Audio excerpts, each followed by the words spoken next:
ആദ്യം തന്നെ ധന്യാജി അങ്ങനെ ഒരു വാക്ക് പറഞ്ഞതിന് വളരെ താഴ്മയോടെ സന്തോഷം അറിയിക്കുന്നു. ഹണി റോസിന് തിരിച്ചടി എന്നൊരു വാക്കെങ്കിലും നമ്മുടെ മലയാള മാധ്യമ സമൂഹത്തിന് പറയാൻ കഴിയുന്നത് ഒരു വിജയമായിട്ട് തന്നെ കാണുന്നു. കാര്യം പലപ്പോഴും ഇന്ന് ഏറ്റവും പ്രമുഖ 1-2 ചാനലുകളിൽ രാഹുൽ ഈശ്വറിന്റെ താൽക്കാലിക ആശ്വാസം എന്നൊക്കെയാണ് അവർ ടൈറ്റിൽ കൊടുത്തിരിക്കുന്നത്. എനിക്കത് കണ്ടിട്ട് വിഷമം തോന്നി.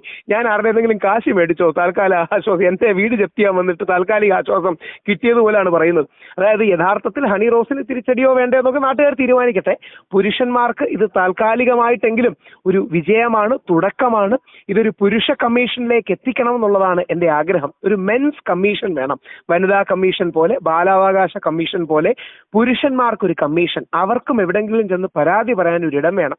ഞാൻ 2 MLA-മാരുമായിട്ട് ആശയവിനിമയം നടത്തുകയും അവർക്ക് നിവേദനം സമർപ്പിക്കാൻ ആഗ്രഹിക്കുകയും ചെയ്യുന്നുണ്ട്. അതിലൊന്ന് ശ്രീ എൽദോസ് കുന്നപ്പള്ളിയാണ്. പെരുമ്പാവൂർ MLA ആയ ശ്രീ എൽദോസ് കുന്നപ്പള്ളി ഒരു പ്രൈവറ്റ് ബിൽ അവതരിപ്പിക്കാൻ അദ്ദേഹത്തിന് കഴിയണമെന്ന് അദ്ദേഹത്തോട് വളരെ താഴ്മയായി അപേക്ഷിച്ചു. അദ്ദേഹം അങ്ങനെ ഒരു പ്രൈവറ്റ് ബില്ലിനെ കുറിച്ച് ചിന്തിക്കാം എന്നോട് പറഞ്ഞിട്ടുണ്ട്.